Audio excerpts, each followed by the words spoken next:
For job seekers and change makers, this is the Green Jobs Pod with your host, me, Leonard Adler. Welcome to the Green Jobs Pod. I'm your host, Leonard Adler. As I've mentioned in previous episodes, one of the things I'm particularly excited about on the podcast is to elevate and highlight people who are working on the front lines in the green and climate job space. So today I'm particularly excited to have as a guest on the podcast, Alexis Haass. Alexis is an international senior executive with more than 20 years of experience dedicated to business and climate issues, focused on developing strategy, innovations, sustainable products and services for business growth and business development. She has been a passionate advocate for climate tech, particularly in energy transition and industrial decarbonization, and has always leveraged her work to scale emerging technologies. Alexis spent her career across both B2C and B2B, first leading Adidas's brand sustainability program as Director, Business Strategy and Business Development, and later as the founding Chief Sustainability Officer at Arcadis, a global design, engineering, and infrastructure firm. Alexis is also a member of the EU Women's Climate Leadership Network at the European Investment Bank and a global fellow at the League of Intrapreneurs. Alexis began her career with 5 years in international development, both in Washington, D.C. and in country, and is fluent in English, German, Spanish, and French. Born in Boston, Alexis currently resides with her family in Munich, Germany. Alexis has an MBA in marketing and MS in sustainable systems from the University of Michigan, as well as a BS in foreign service, international relations and policy from Georgetown University. And that's one thing we have in common. I have a degree from Georgetown. I went to Georgetown University Law Center. So without further ado, it's great to welcome Alexis to the podcast. So to get things started, one thing I think is really helpful for listeners is just to hear your story. You've obviously done so many different things in green and climate. Well, I come from a family who are in the medical profession. So I guess it was not unusual to think that you're supposed to be doing something to improve the world with your day job. But then figuring out what that was still something to decide back then. That's what led me to, after being in DC, decide to go into international development. And actually, being on the ground in DC, it started to feel like a lot of the money in international development wasn't leaving the city. And so I wanted to see who was doing the good work on the ground, and that brought me to Nicaragua. What I wound up seeing was, though, actually most of the challenges that I was working with were caused by decisions, totally legal and totally consensual, that were made between companies and governments and the locals in the area that just, quite frankly, were not long-term in nature and were not sustainable. And so it started to occur to me that it would be more productive working with companies on long-term strategies where you could kind of get a win on all sides, triple bottom line. So that's what brought me back to University of Michigan. They had a dual degree program. It was a little unusual at the time to think that you would combine sustainability and business. But I did that. And I guess I should say that was back in 2004. I might be dating myself, but back then, sustainability didn't quite have the cachet it might have now. Renewables certainly were not as cheap then. There was no Tesla out there. So when I graduated, there still seemed to be a need to actually make sustainability something where there was a demand pull for. I mean, consumers are essentially voters with dollars. And I was hoping that actually if we could generate enough demand through some of these, B2C kind of companies and reclassify sustainability as just better. It'd be desirable, it would be innovative, higher performance, simply better on all fronts, then actually we'd be able to kickstart a real demand curve that would pull us on the right track. That eventually wound up bringing me to Adidas because the London Olympics were going to be the first sustainable games, the first green games. And they were looking to try and figure out, okay, well, how will we approach this through product, through innovation? And that was the first time the Olympics were really confronting this. And I had a lovely multiple years at Adidas. I didn't realize I would come in working on Olympics, then move to work on innovation topics, then work on sustainable product across the scope, supply chains, and eventually go to market topics even, and strategy. So I had a lovely time working with Arcadis. And over that time, what I was looking for really did come true. There was a real shift in what was seen as desirable. I mean, you know, you saw the boom that came through what Tesla was able to position, and that um, became common across companies like Adidas, Nike, and all of these companies. And now, though we had reached that, we seem to be hitting a ceiling in terms of what the demand itself could pull through the system. In 2019, it started to feel like actually there were some fundamental infrastructure issues in energy transition and in industrial decarbonization that were just sort of getting stuck. And quite frankly, without those shifts, we wouldn't be able to reach the deep decarbonization that we needed to do. And so I was thinking this more to myself, had not really anticipated leaving Adidas. In 2020, of course, COVID happened, the whole world shut down. And I was on maternity leave at the time with my little son inside. And so I was just enjoying engaging with people about this big drumbeat that was starting to start of, well, we could actually restart the economy, kickstart the economy by building back better. We could do the green infrastructure that we all need.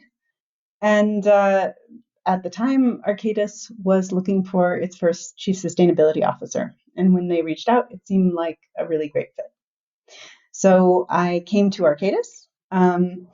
I started building the program around both the internal needs for the company in terms of what sort of education would we need inside of our workforce. We had deep vertical experts in key areas, but sort of the broad base of sustainability, the broad topics, how to engage with also our customers on that front. That was something we needed to do.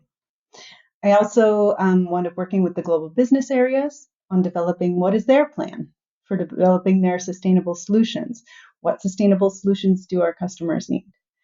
And then, it was also a time in which we needed to figure out, well, how could we help our key clients actually turn into a ladder of improvement over time? So how do we be able to assess where each company is on their journey and actually help them move forward and then connect them with the right kind of climate tech solutions that were coming out? So these were all really exciting things to do in that space. As I came through that time at Arcadis, I just started to fall in love a bit more, actually, with the climate tech solutions that I was seeing and the very cutting edge stuff. So as of this August, I am no longer with Arcadis. I will be moving on. I'm taking a couple of months to actually do an even deeper dive into the climate tech space, but I anticipate I will wind up moving more towards this area because, it has been incredible to see how fast and how far our economy has come. And actually, there seems to be a special moment right now when it's all actually ready to take off. Wow. That's an amazing story. So appreciate you sharing that with us. And I think one thing that's notable is that you've been in the field for a while. And so being able to have that longer view, like you said, you've seen the world before there were electric vehicles, for example, right? And Yeah. so, and I'm in a similar position where I've been doing this for a good long time, and I think I think there's definitely a number of interesting things about your story that I think useful for the audience, and I think one of them, I'm curious if you could share just how you've viewed things as having changed from when you've started to now, and you've obviously spoken about how some of what you've seen has impacted your own career choices and kind of what you're going to be potentially making some other things going forward, but how you kind of describe the field as a whole or changes that you've seen. Well, saying the field, so to speak, there's many ways in which I could sort of classify that. I guess when people look at my resume, they would typically think of someone in corporate responsibility. Um, and that, I think, as a segment of work has evolved dramatically over time. And there were, I guess, in the beginning, a very sort of compliance driven need about health and safety sort of topics that was a little prior to my time that was getting kicked off. And there's a lot of great fundamental groundwork that was done then. And I got lucky to get sort of on the escalator, on the elevator, so to speak, right at a time when it just started to become somewhat accepted within business that you actually could win on all fronts. You could actually, you could do well by doing good, was a phrase that was kicked around a lot at the time. And what people needed within business was people to bring in the kinds of insights, the knowledge that where is the world going? What are the trends that are coming on, both on the sort of environmental and social sides? What's happening? What will be coming towards us? As well as how are people reacting to them? How are clients reacting to them? What are the trends in terms of cost? What are the new concepts that are coming out in terms of circularity, in terms of regeneration? All of these topics were sort of just coming in, and the folks inside who are working in sustainability and corporate were often acting as translators and catalysts inside the company. That is a great job to have. You know, it is really fun and exciting because, quite frankly, you work with every aspect of the business, and essentially you're kind of just doing strategy and strategy execution work, because it's just really asking, what's the next future of the business? Like, what's the next product we need to make? What's the next thing we need to do with the known constraints of being fitting this future that we see coming? The field has continued to evolve. There was an intense boom sort of in the 2020, 2021 space where, like we say, the whole economy kind of settled down.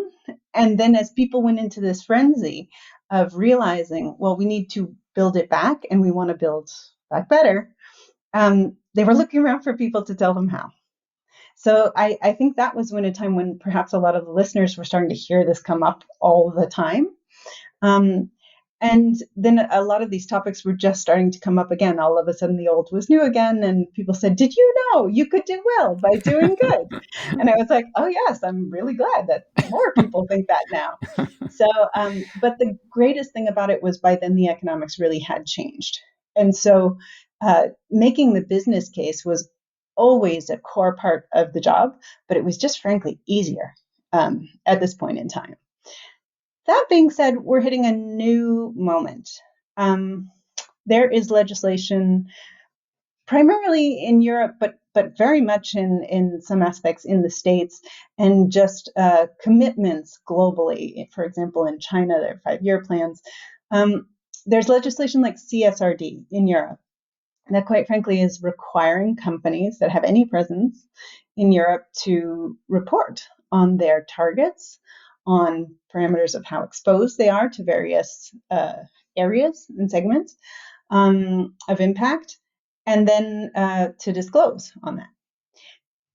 Probably not to my preference. That is causing a bit of a turn back in the sector, a bit more of a momentary scramble of people being kind of going a little bit more into bean counting at the moment of how do we track down every piece of impact to meet the legislation. There will be massive benefits to this in terms of just transparency, disclosure, uniformity. That being said, what I look forward to is when everybody takes a breath, has digested this a little bit, and then gets back into the sort of the strategy, the business development, the new products and services, which is the most exciting part of doing the work. And I hope that is where this segment, so to speak, is going back to. Great. No, that's you covered a lot of ground, including things across continents. So that's great. Definitely appreciate that.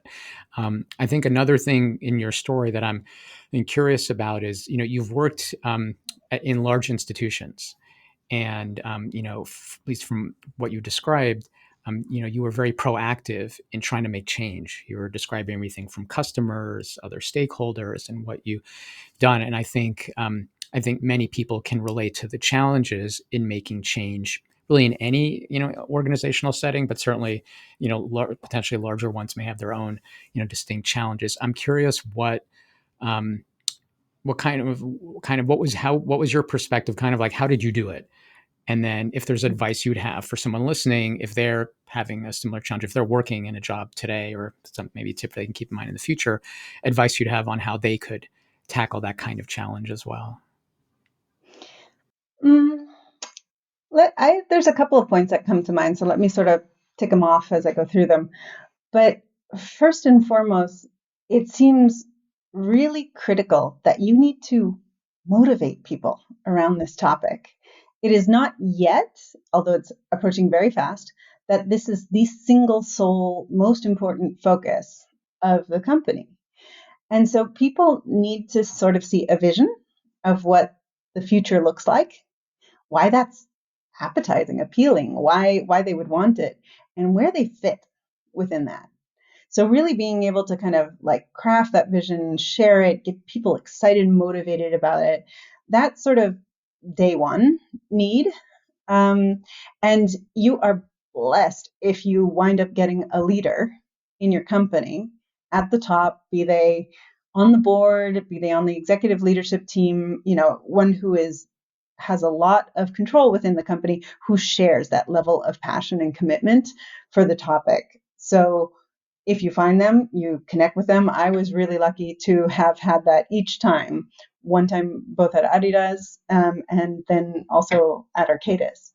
In my first, Eric Lickey was president of brands, and then Peter was CEO Peter Osterbeer was CEO at Arcadis.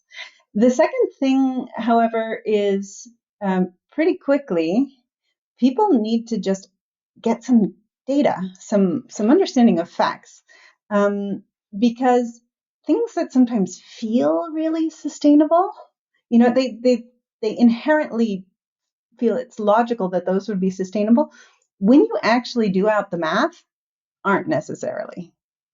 And so having a level of specialization that comes in from, for example, life cycle analysis, or the sort of, emerging research that would come out, you actually need to discover and sort of do a baseline vetting and check of what is material to your organization, what matters, what you should prioritize first, and also be able to distinguish. Doesn't mean you don't do it all the time, but be able to distinguish between something that sounds really sustainable and something that is really sustainable. I'm more than happy later to tell a story about how you can sometimes use the thing that sounds or that feels really sustainable to pull the thing that is really sustainable along. You can pair those things up, but just don't get yourself mixed up in your priorities on that. And then I think that the next thing that you need is to also really identify allies within a company. Who's your motivated folks? Because quite frankly, those are going to be the people who will do this job after hours on the side, over and above. And that's exactly what you need in order to move something forward and create change inside of a large organization. Is those are the people who they themselves will evangelize everybody else. And you got to find a way to find them pretty early on. Great. Just had one question, and then I think the story that you were alluding to, I think it'd be great to go into that in terms of what sounds effective versus making sure it is effective. I think that'd be great to hear. Is there anything particular about culture? And I think whether that's for prospective employee to identify aspects of a culture, or if people who are listening are in positions to help shape the culture of a place that you think can makes a material difference in how things unfold on the sustainability front. If you can find, or if you can nudge in the direction of a culture that really values entrepreneurialism. Entrepreneurs are outside a company starting something new. Intrapreneurs are basically entrepreneurs, but inside a company. And because this is per definition not the standard way of doing business in your company, you're going to need the people who act as intrapreneurs to really bring forward different ideas, try, fail, move fast, bring a new solution, try again. And when you have a culture that gets excited about that gets excited about innovation, that gets excited about, trying to find solutions. And sometimes these are in shoe companies and they're, designers and engineers. And sometimes in engineering companies, those are they're not just the architects, they're the engineers and the, you know, the people on site in construction places. It's not the type of job that you have, it's the attitude you have towards it that actually winds up putting you in this special category of people who just generate a gravitational field around them that catalyzes a new kind of energy. And out of that comes the great examples that inspire others in the company. It can be done. And then there's this lovely, sort of laddering up that happens on that. So that would be my primary aspect I'd value in a culture. There's many more, but that is, I feel like you can't do without. Great. And I think connecting entrepreneurship with innovation and helping people kind of see that connection and almost pitching that internally, because I do think innovation is something that, more often than not, is viewed positively in terms of companies viewing themselves as being able to be successful in a competitive marketplace. Great. And I liked your comment about it's not necessarily the job you have, it's the attitude in the job you have. I think that's great to keep in mind for people. So if you wanted to describe kind of that story you were alluding to, I think that'd be great.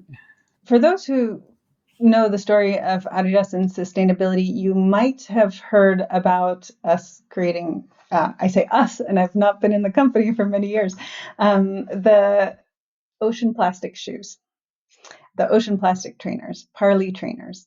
And Adidas had a very special moment when it was just starting to do a collaboration with Parley for the Oceans. Parley for the Oceans is a smaller NGO that actually helped generate recycling and cleanup and awareness building for many of the small island nations around the world. And it is a great organization, and it also has a really compelling way of doing storytelling with beautiful imagery and great clarity. It's the kind of video and imagery that any branding company, Adidas is a brand and product company, would love. And people could connect to the issue that is littered beaches, birds choking on plastic, turtles, being stuck in rings. People could really connect to that imagery. And there was need to develop that kind of infrastructure on these islands. We did a collaboration with, or Adidas did a collaboration with the Parley for the Oceans. And what we're able to do, especially in the first generation of those ocean plastic trainers, was to pull fishing nets, to pull plastic bottles off of beaches, and actually managed to turn that into a performance running shoe. That was actually held up at the UN by Eric Liedtke saying, we're going to make 1 million of these. Now, he promised we're going to make 1 million of these without first knowing how we were going to do it. That being said, cleaning up beaches, quite frankly, would not give us enough plastic anyway to replace the main material that we had. Polyester is the main material of most sporting companies. It is essentially plastic, recycled bottles. Now, the most important thing is that you actually close the loop on all of this plastic and you use the lower emissions recycled plastic to be your material base that substitutes, and keep that in a circular loop. But it doesn't really matter, actually, if you're taking that bottle off of a beach in Bali, or if you're taking it out of the recycling stream in an area, or generating more demand for recycling in an area that's, less photogenic. That being said, because people could connect to the imagery, we were actually able to connect this shoe, this ocean plastic trainer, to the commitment of, we're going to go 100% recycled polyester, and use that as the demand pull and the explainer to explain why doing 100% recycled polyester was a good thing, because it was recycled bottles. And when people thought recycled bottles, they thought of the turtles and the beaches and the birds. And so this is where, if you did a pure basis on LCA, if you just did it, what's the most important thing we needed to do as a step one in cleaning up our product and really decreasing the impact of our product, it would be go recycled. Yeah. But if you forgot the story, you wouldn't have created this sort of dynamism that actually was going on.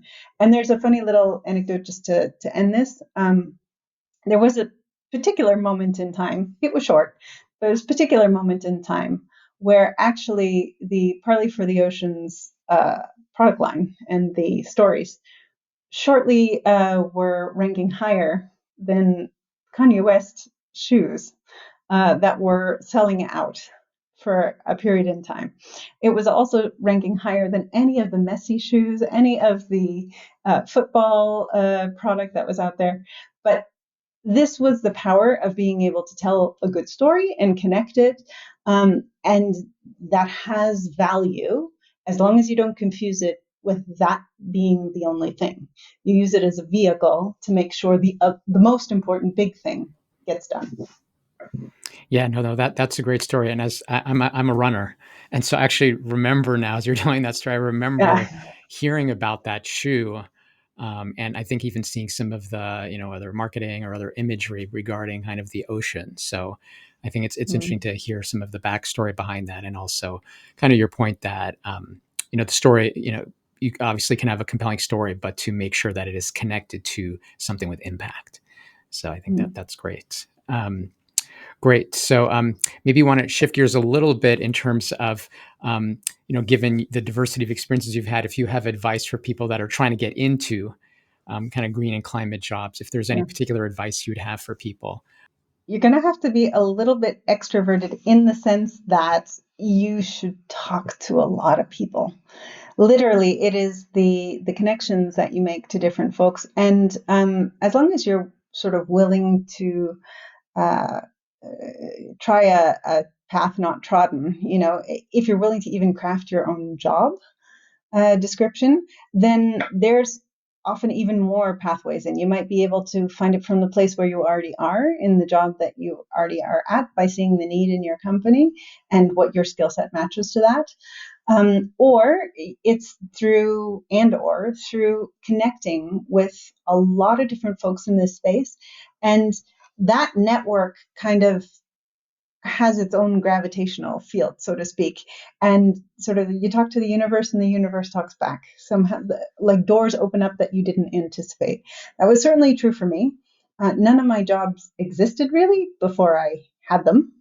So, when I was going in first, just heading into my MBA and getting out thinking, where am I going to get a job?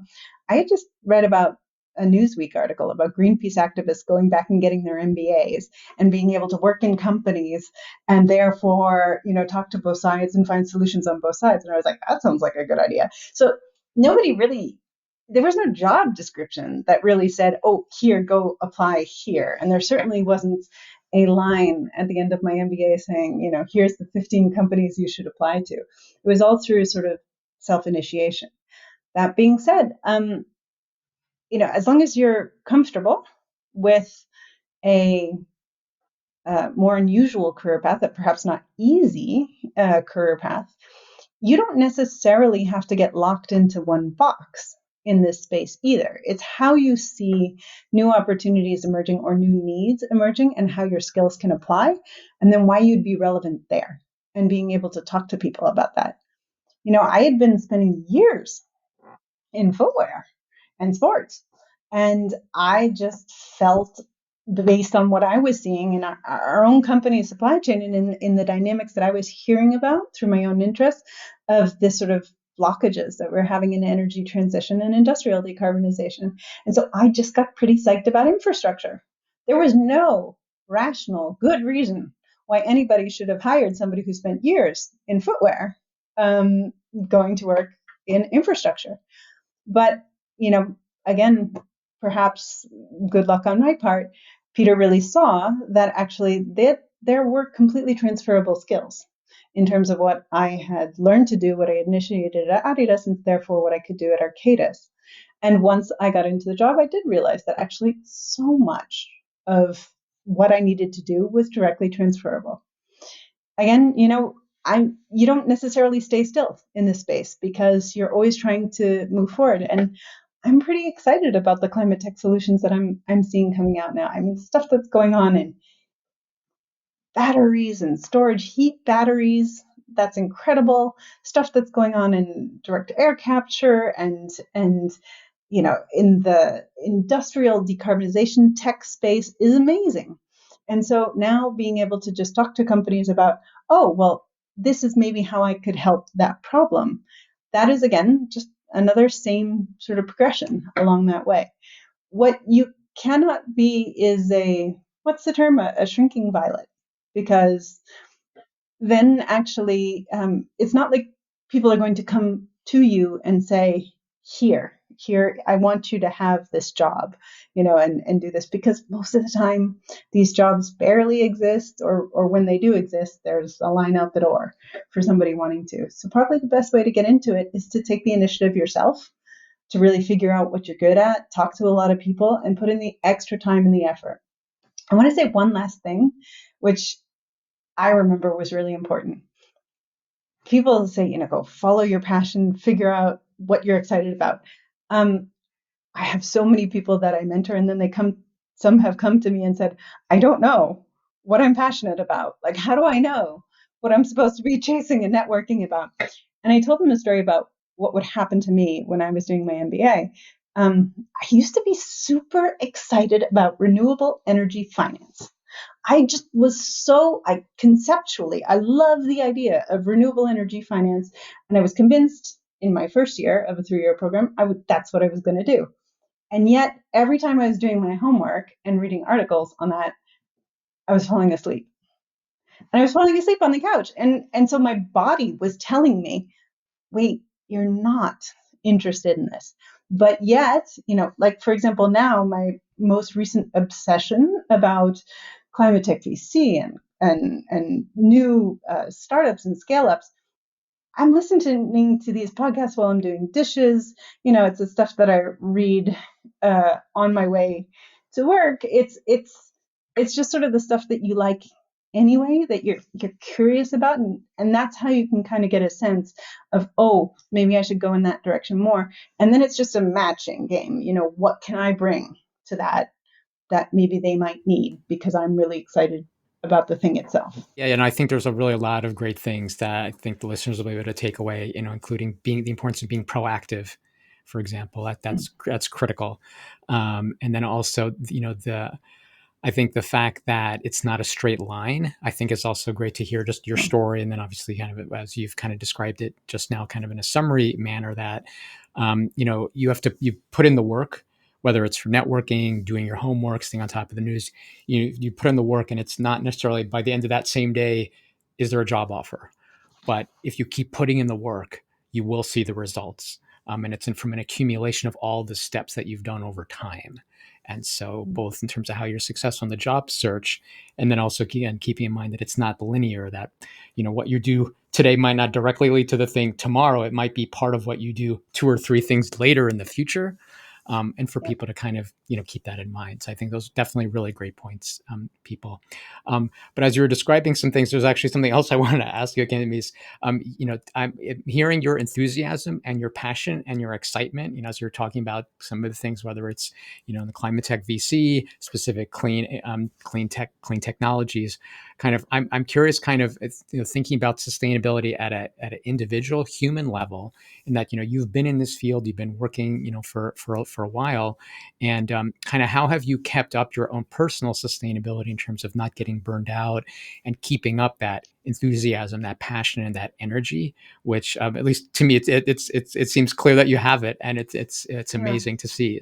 Um, One side note, which perhaps a personal story to go with this, my mom used to joke when I was little that it was a good thing I was born now, and would go into something like, being a human rights lawyer, or eventually what I wound up in, like sustainability, because she said, otherwise, if you were born in the 1400s, you might have been like, Joan of Arc, like going around with your sword on the leading the charge. And it's you do need a bit of a personality tick that really makes you want to that gets energy actually at uh, like a quest or a goal, and a ambition, a vision that you want to go towards. So otherwise, because there will be a lot of you need a certain amount of resilience to actually do this, because you also get to see, in fact, if you're in this space for any period of time, you also get to see a lot of the news that can be really scary, really tiring.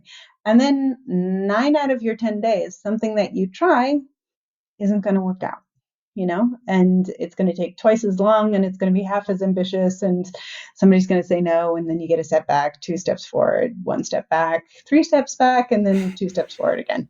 So you should have the constitution there, and whatever it takes for you to do that. Some people do it through sports and through running, that it helps, recharge that battery. I have a couple of different things that actually help me check out, because I really need to check out, like painting and gardening. And I happen to have a 4 and a 7-year-old, and they're hilarious. And they actually, the kinds of conversations that I have with them have nothing to do with whether or not the price of energy is now at parity, such that we can have, heat batteries installed in our to replace natural gas boilers. So like that really helps. And as long as you can make sure that you design a life and a job that enables you to have time for that. I can be in a senior executive and still see my kids at the end of the day. And I need that if I'm going to keep doing this. So whatever it takes for you, then make sure you just clear out the space for that. I need my gardening, need my painting, a little bit of exercise, and some wacky kids. Yeah.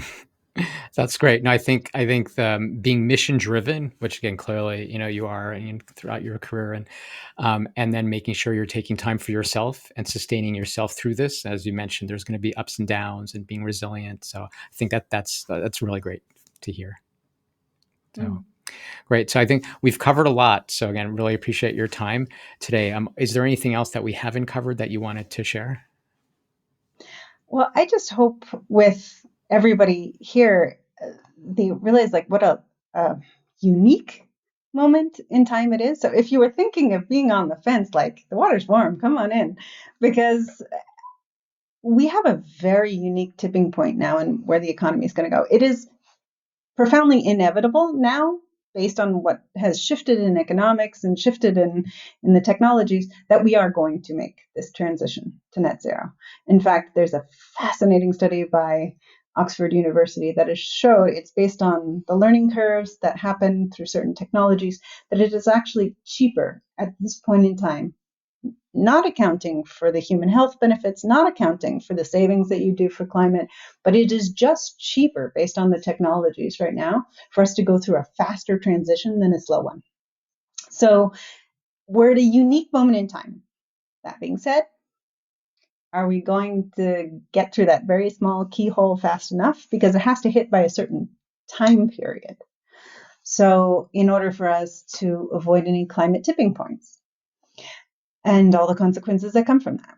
And so what I would say is, I kind of think about it like this is the moment in time when you get to be a hero in your day job. And everybody does. Literally everything you will do, every decision you will make, every um, product you will choose to support and not, everything right now will be consequential in how fast or not we go. And every way you choose to dedicate your skills. If you're not struggling for subsistence at the moment and just barely getting by, if you have the opportunity to choose the kind of work that you want to do, I would jump on trying to figure out a way to transition. Even if you just want to be selfish from the perspective of the economy's going this way, so you might as well get on the train fast. But at the same time, like that gets you up every day. That keeps you going when it's hard, when the job doesn't seem like something you want to do. Just thinking like, for my kids, every day I do something is like your hero in your day job. In infrastructure right now, anything you're going to build today will last at least 30 years. So anything you're building today needs to meet the standards of 2050, needs to meet how we're going to operate in 2050, but we have to build it right now. So there's nothing more like a moment of action, like right now. And so if you're kind of on the fence or say like, I'll do these things, and then later when I've got a couple more things under my belt, no, there is no time like the present. So just, switch on over, then go tell your friends how easy it was and pull them on too. Yeah, no, that was wonderful in terms of articulating, I think, for people that now is the time, and to be able to dedicate yourself. There's really a moment in time, and you can meet this moment if you choose to be a part of this. So just want to thank you for all the contributions you've made, in this field, and for taking the time today. So, and we'll have, again, to learn more about Alexis, we'll have information in the show notes. So again, definitely want to thank you for being on the Green Jobs Pod today. It was such a pleasure, and actually thank you so much for what you're doing, because this is going to help pull people on over into this space. So I'm so glad we got a chance to talk. Oh, same here. Right. Thank you, Alexis. Take care. Thanks for listening to the Green Jobs Pod with me, Leonard Adler. For more tools to add to your toolbox, check out Green Jobs Network at greenjobs.net. Go to greenjobspod.com to submit your questions and ideas for the podcast. The Green Jobs Pod is produced by Jubilaria Media. Your brand has a story. Jubilaria can help you tell it. Level up your content strategy and click on the link in the show notes to schedule a free consultation.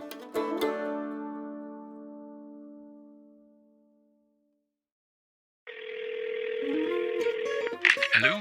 Hey, Greg, I was thinking, is it me or does, everyone have a podcast? Frankly, I don't think there are enough podcasts. They're all the rage, and they're incredibly in vogue. I mean, yeah, look, I guess they are all the rage, but more than 4 million podcasts have been released around the world, and just 17% have been active in the last 90 days. I mean, that's a little ridiculous. It's not enough. I want more shows. Also, how many of those are actually worth listening to? Yeah. I mean, how many have great ideas like moi, right? Check it out. Mm-hmm. It's a show. It's hosted by a dog and a cat. Woof, woof, meow, meow. I mean, honestly, out of 4 million, Greg, at this point, it's probably been done before. Let's be honest. Oh, what about, hear me out here, a show about nothing and everything? Yeah, that's pretty rough, Greg. Look, anybody can make a podcast. Few will continue, and even fewer will have something to say. Build your brand with strategic content and make noise that matters. You have a story, we can tell it. Learn more at jubilaria.com, JUBILARIA.com. And then I go, wah, wah, wah. You're funny, Greg. I don't think I can sleep tonight.